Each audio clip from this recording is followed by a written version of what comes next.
ரோகிணி அந்த ப்ரௌன் மணிக்கு ஃபோன் பண்ணி உங்கள கொஞ்சம் அவசரமா பார்க்கணும் அப்படின்னு சொல்றாங்க.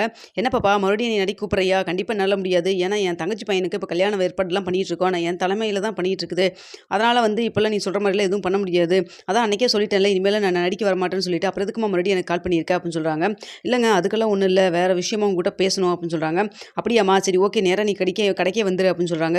சரின்னு சொல்லிட்டு வித்யாவ கூட்டிட்டு ரோகிணி அங்க கடைக்கு போறாங்க. போறப்ப சொல்றாங்க, "நானே உங்கள பார்த்து பத்திரிக்கை குடுக்கணும்னு நெனச்சேன். பரவால்ல நீங்களே வரீங்களே உங்ககிட்டயே குடுத்துறலாம்னு சொல்லி தான் நெனச்சேன்" அப்படின்னு சொல்லிட்டு பத்திரிக்கை குடுக்குறாங்க. "என்ன உங்க அ மாப்பிள்ளைக்கு தானே கல்யாணம். கண்டிப்பா நாங்க வந்துருவோம். ஆனா அதுக்கு முன்னாடி எனக்கு ஒரு ஹெல்ப் பண்ணணும் நீங்க" அப்படின்னு சொல்றாங்க. "இங்க பாரும்மா நான் ஏற்கனவே சொன்ன மாரி தான். நான் இனிமேல்லாம் நடிக்கவெல்லாம் வரமாட்டேன். தேவையில்லாத பிரச்சனை எனக்கு" அப்படின்னு சொல்றாங்க. "நீங்க நடிக்கவெல்லாம் வேண்டாங்க. ஒரே ஒரு கால் மட்டும் அட்டெண்ட் பண்ணா போதும்" அப்படின்னு சொல்றாங்க. "யாருக்கு பேசுவாங்க? நான் யார்ட்ட பேசணும்?" அப்படின்னு சொல்லி கேட்குறாங்க. "இல்ல மனோஜ் தான் கால் பண்ணுவாரு. நான் என்ன சொல்றேனோ அத மட்டும் சொல்லுங்க" அப்படின்னு சொல்றாங்க. "அப்படியா? சரி ஓகே. நீ இவ்வளோ தூரம் கெஞ்சி கேட்குற, பண்றேன்" அப்படிங்கிற மாரி சொல்றாங்க.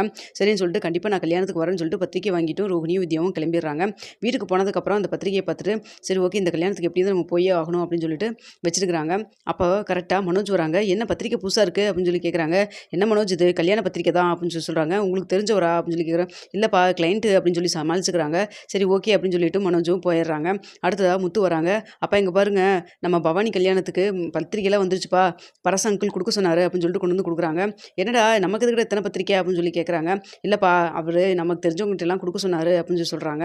சரின்னு சொல்லிட்டு முத்துவும் எல்லாத்துக்கும் குடுக்குறாங்க. அப்போ ரவி, ஸ்ருதியும் கூப்பிட்டு குடுக்குறாங்க. அதேபோல இங்க ரோகிணியும் கூப்பிட்டு குடுக்குறாங்க. ரோகிணி, மனோஜும் இந்த பத்திரிக்கைய வாங்குறாங்க. அப்போ மனோஜ் பார்த்துட்டு, "ஏய் இந்த பத்திரிக்கைய நம்ம ரூம்ல ஆல்ரெடி நான் பார்த்தனே" அப்படின்னு சொல்லி சொல்றாங்க.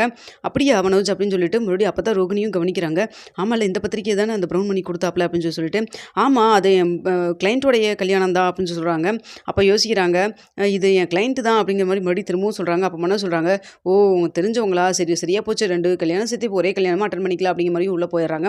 போனதுக்கப்புறம் தான் ரோகிணி யோசிக்கிறாங்க, "என்னது ப்ரௌன் மணியோட மாப்பிள்ளை கல்யாணம்னு சொல்லி சொன்னா, ஒருவேளை இந்த பவானிக்கு பார்த்த மாப்பிள்ளை பிரவுன்மணியுடைய மாப்பிள தானோ! அவருடைய தங்கச்சி பிள்ளை தானோ! பையன் தானோ! அப்படிங்கிற மாரி யோசிச்சுட்டுருக்காங்க. சரியா போச்சு போ! நம்ம மாட்டுனோம்னா அவ்வளோதான். இப்ப கண்டிப்பா முத்துக்கிட்டயும், மீனாகிட்டயும் அவிங்க மாமாக்கு இது கண்ல பட்டாருன்னா அவ்வளோதான் நம்ம விஷயம் எல்லாமே வெளில வந்துருமே! இந்த கல்யாணத்துக்கு எப்படியாவது அவர போகாம தடுக்கணும். ஆனா சொன்னா கேட்க மாட்டாரே! என்ன பண்றதுன்னு தெரியலையே! அப்படின்னு சொல்லி யோசிக்கிறாங்க. யோசிச்சது மட்டும் இல்லாம பிரம்மணிக்கும் கால் பண்ணி, "இங்க பாருங்க நான் உங்கள்ட்ட சொன்ன மாதிரி நீங்க மனோஜ்ட்ட பேசுறப்ப பேசிருங்க. அதுவும் இல்லாம நான் முக்கியமா ஒண்ணு சொல்லப் போறேன். எனக்கா அந்த ஒரு ஹெல்ப் மட்டும் பண்ணுங்களேன்" அப்படின்னு சொல்றாங்க. "என்னம்மா சொல்லு" அப்படின்னு சொல்லி கேட்குறாங்க. "இல்ல நீங்க இந்த கல்யாணத்த பண்றதுக்கு முன்னாடி தலைமை தாங்கி பண்ணிட்டு இருக்கீங்கல்ல.